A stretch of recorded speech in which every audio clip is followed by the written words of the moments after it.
Good morning बच्चों। हिंदी व्याकरण के अंतर्गत पाठ 8 पढ़ेंगे हम लोग, जिसमें सघोष वर्ण तथा अघोष वर्ण। सघोष वर्ण जिस वर्ण के उच्चारण में हवा स्वर यंत्रिका से टकराकर बाहर निकलती है और घर्षण पैदा होता है, उसे सघोष वर्ण कहते हैं। जैसे 3 4 5। 3 4 5 क्या है, ये हम बता रहे हैं अभी आप लोगों को कि ये क्या है। 3 4 5 स्वर में अ आ, छोटी बड़ी, छोटाऊ बड़ाऊ, री ए ओ औ। स्पर्श व्यंजन में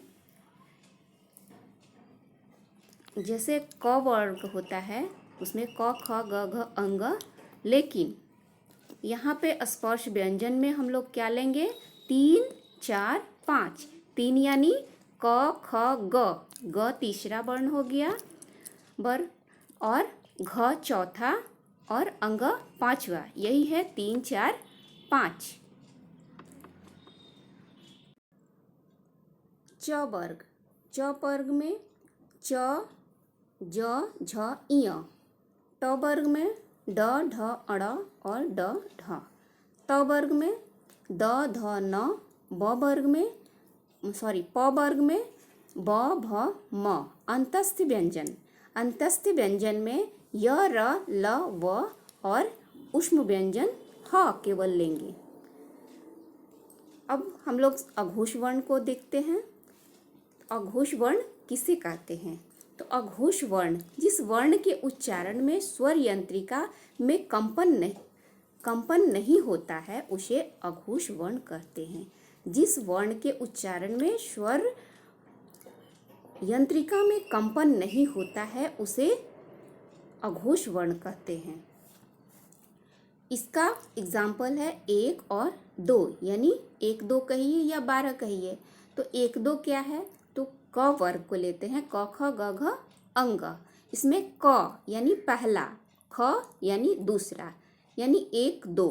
क हो गया पहला और ख हो गया दूसरा, यानी क वर्ण का पहला क और ख। च वर्ग का च और छ। ट वर्ग का ट और ठ। त वर्ग का त और थ। प वर्ग का प और फ। ऊष्म व्यंजन में तलावी श, मूर्धन्य श और जांती श। उच्चारण के समय सांस अथवा प्राणवायु की मात्रा के आधार पर व्यंजनों को निम्नलिखित 2 भागों में बांटा गया है। नंबर 1 अल्प प्राण व्यंजन और महाप्राण व्यंजन। अल्प प्राण व्यंजन किसे कहते हैं? अल्प यानी थोड़ा, प्राण यानी वायु। जिन व्यंजनों के उच्चारण में कम समय लगता है तथा कम वायु की आवश्यकता होती है। जिन व्यंजनों के उच्चारण में कम समय लगता है तथा कम वायु की आवश्यकता होती है, वे अल्प प्राण व्यंजन कहलाते हैं। जैसे 1 3 5। अब 1 3 5 क्या है? जिस प्रकार हमने पढ़ा था सघोष वर्ण में, उसी प्रकार अल्प प्राण व्यंजन में देखेंगे 1 3 5, यानी स्पर्श व्यंजन के अंतर्गत क वर्ग में क ग अंग। क हो गया पहला 1, ग हो गया तीसरा और अंग हो गया पांचवा। तो यही है 1 3 5। च वर्ग में च ज इय। ट वर्ग में ट ढ ड अड़।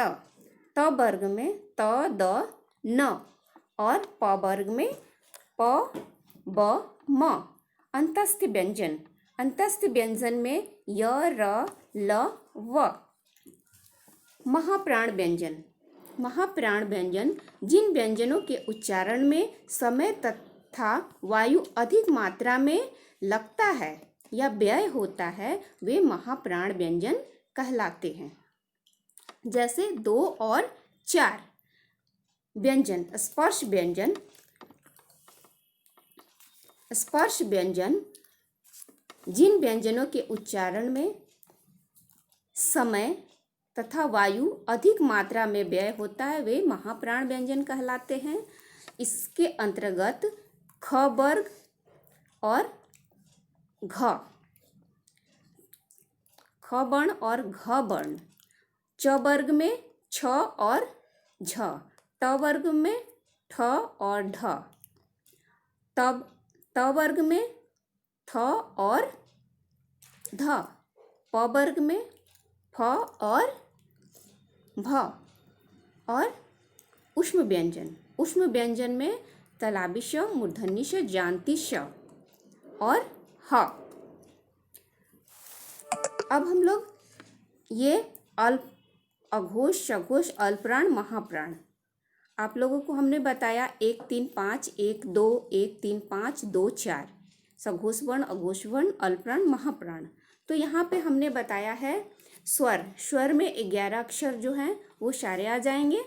उसके बाद स्वर में अंग, अंग और अह को छोड़ देते हैं। और स्पर्श व्यंजन में क से लेकर के प वर्ग तक, क वर्ग में क ख ग घ अंग, इसमें देखिए हमने सघोष वर्ण 3 4 5 यानी 3 यानी ग, ग यानी तीसरा, 4 यानी घ और 5 यानी अंग। तो सघोष वर्ण में 3 4 5 यानी तीसरा लाइन, चौथा लाइन और पांचवा लाइन। अघोष वर्ण में पहला और दूसरा, पहला दूसरा क्या होगा, क वर्ग और ख वर्ग। उसी प्रकार क वर्ण और ख वर्ण। च वर्ग का च वर्ण और छ वर्ण। ट का ट और ठ, त का त थ, प का प और फ। उसी प्रकार अल्पप्राण में 1 3 5 यानी पहला, तीसरा और पांचवा। पहला क हो गया, तीसरा ग हो गया और पांचवा अंग हो गया। उसी प्रकार इसमें अंतस्थ व्यंजन भी आता है। तो य र ल व, ये सारे व्यंजन आ जाएंगे। महाप्राण, महाप्राण में 2 और 4, तो दूसरा महाप्राण में ख हो जाएगा और चौथा घ हो जाएगा। उसी प्रकार च वर्ग में छ और झ, ट वर्ग में ट और ढ, त वर्ग में थ और ध, प वर्ग में फ और भ। ऊष्म व्यंजन में सारे व्यंजन आ जाएंगे, तालाबी श, मूर्धन्य श, जांती श और ह। Thank you.